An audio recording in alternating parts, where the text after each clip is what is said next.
Friends, जय हिंद। कैसे आप सभी? उम्मीद करते कि आप लोग ठीक होंगे। देखिए आज हम क्या पढ़ेंगे, अमासी के बारे में। अगले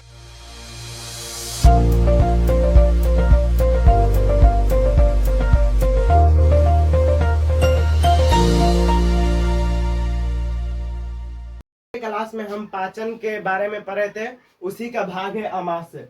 अमास्य पाचन के बारे में अगले क्लास में पढ़े थे। देखिए अमास्य आज हम पढ़ेंगे अमास्य क्या होता है।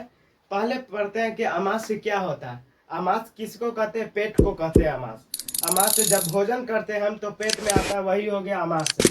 अमास्य देखिए भोजन को 4 घंटे तक अपने पेट में रख सकता है। अमास्य भोजन को 4 घंटे तक पेट में रखता है। इसके 3 भाग है। देखिए पहला भाग है कार्डियक, दूसरा भाग है फुंडिक, तीसरा भाग है पाइलोरिक।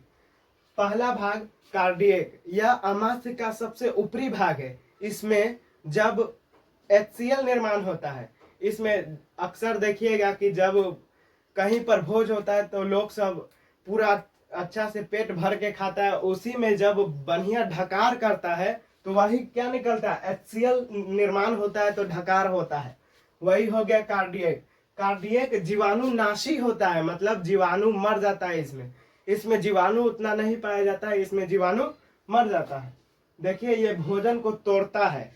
जब इसमें भोजन करेगा तो भोजन को पाचन करने के लिए उसको पीसता है, तोड़ता है। वह किसका कार्य है? कार्डियक का कार्य है।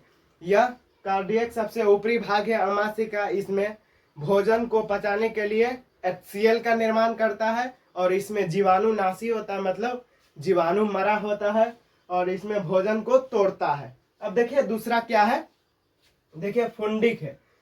इसमें देखिए ये जो छोटे छोटे हैं नुकीला टाइप का, ये क्या है? रूजी, इसको कहते हैं रूजी। ये जब अक्सर देखिएगा कि लोग सब 1-2 दिन भूखे रह जाते हैं तो उसको देखिएगा कि कहता है कि मैं भूखा हूँ, पेट में चूहा कुदक रही है। तो चूहा कुदकने वाला क्या हो गया?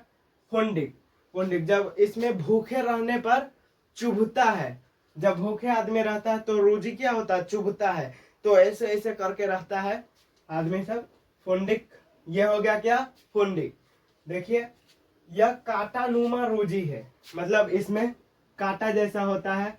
ये हो गया रूजी। और देखिए भोजन को रोक कर रखता है।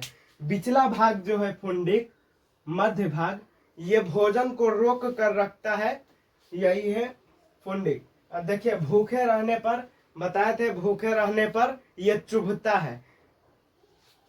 भूखे रहने पर क्या होता है? चुभता है। अब देखिए तीसरा क्या है? पाइलोरिक। पाइलोरिक किसको कहते हैं? देखिए इसमें जठर रस उत्पन्न होता है। जब यहाँ से पाचन होकर इसमें जो होता है तो यहाँ से जठर रस उत्पन्न करता है, जिसके कारण इसमें पाचन होता है। जठर रस उत्पन्न करता है। जठर रस में 2 एंजाइम होते हैं। देखिए पहला रेनिन और पेप्सिन। रेनिन क्या होता है? दूध से दही बना देता है। अक्सर देखिएगा बच्चा सबके जब वह बचपन में होता है तो दूध पी लेगा और फिर बाद में दही जैसा उगलता है, वही क्या हो गया? रेनिन। रेनिन इसलिए बुढ़ापे में देखिएगा कि दूध उतना नहीं पीता है, बल्कि दही पी लेना बहुत अच्छा होता है। अब देखिए पेप्सिन। पेप्सिन प्रोटीन को पेप्टिन में बदल देता है। प्रोटीन है और उसको पेप्टिन में बदल देगा कौन? पेप्सिन। ये 2 एंजाइम है। पाइलोरिक है, इसका तीसरा भाग है। इसमें जठर रस उत्पन्न करता है और इसमें रेनिन नामक एक एंजाइम पाया जाता है जिसमें दूध से दही बनाता है और ये प्रोटीन को पेप्टिन में बदल देता है। अब देखिए आगे क्या टॉपिक है, छोटी आंत। अमाशय का सब चीज खत्म हो गया इसमें। अब पढ़ते हैं आगे का पाचन आहार नाल का जो था। पहला क्या था? पहला था मुखगुहा, फिर ग्रास नली, फिर अमाशय और चौथा क्या हो गया? छोटी आंत।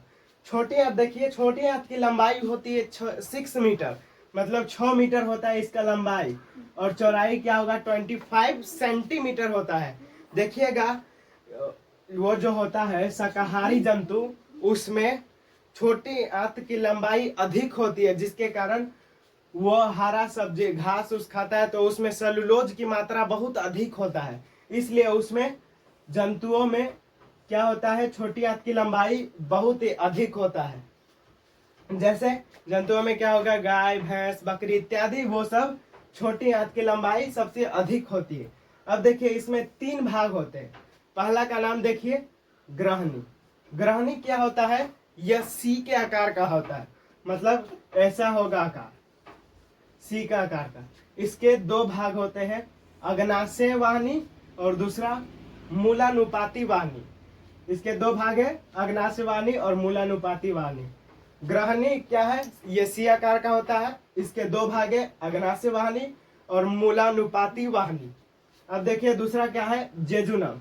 ये छोटी आंत का मध्य भाग है, जेजुनम।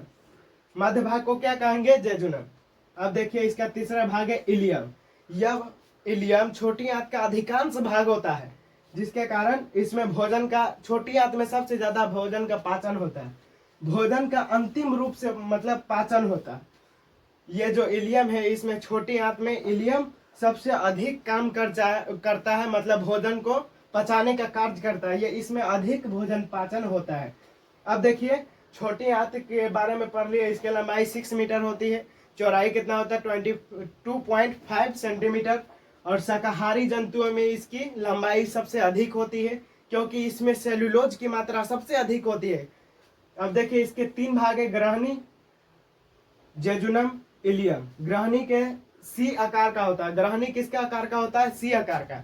इसके 2 भाग होते हैं, अग्नाशय वाहिनी और मूलानुपाती वाहिनी। देखिए जेजुनम, ये छोटी आंत का मध्य भाग होता है, और इलियम यह अधिकांश भाग होता है छोटी आंत का। इसमें भोजन का अधिक रूप से पाचन होता है। अब देखिए आगे का टॉपिक क्या है, बड़ी आंत। छोटी आंत पर से क्या है, यहाँ बड़ी आंत। अब देखिए बड़ी आंत, इसके 2 भाग होते हैं, कोलन और मलास या रेक्टम। कोलन देखिए क्या होता है, इस छोटी आंत और बड़ी आंत के बीच जो नली होता है, मतलब मध्य पर जो नली होता है, उसको क्या कहते हैं, सीकम कहते हैं। सीकम बड़ी आंत और छोटी आंत के जो बीच में होता है, इसी तरह उसको हम कहते हैं सीकम, सीकम कहते हैं। कोलन देखिए क्या है, इसके 3 भाग होते हैं, ऊपरगामी, अधोगामी और अनुप्रस्थ कोलन। मतलब ऊपरगामी कोलन, अनुप्रस्थ कोलन और अधोगामी कोलन। बड़ी आंत में 2 भाग है, पहला कोलन, मलास या रेक्टम, इसके 2 भाग हैं। फिर देखिए छोटी आंत और बड़ी आंत के बीच सीकम पाया जाता है, और कोलन के 3 भाग होते हैं, ऊपरीगामी कोलन, अनुप्रस्थ कोलन और अधोगामी कोलन। ये सब आज का टॉपिक यहीं पर समाप्त करते हैं। देखिए अगर आपको ये वीडियो अच्छा लगा हो तो लाइक और सब्सक्राइब जरूर करिए। जय हिंद, जय भारत।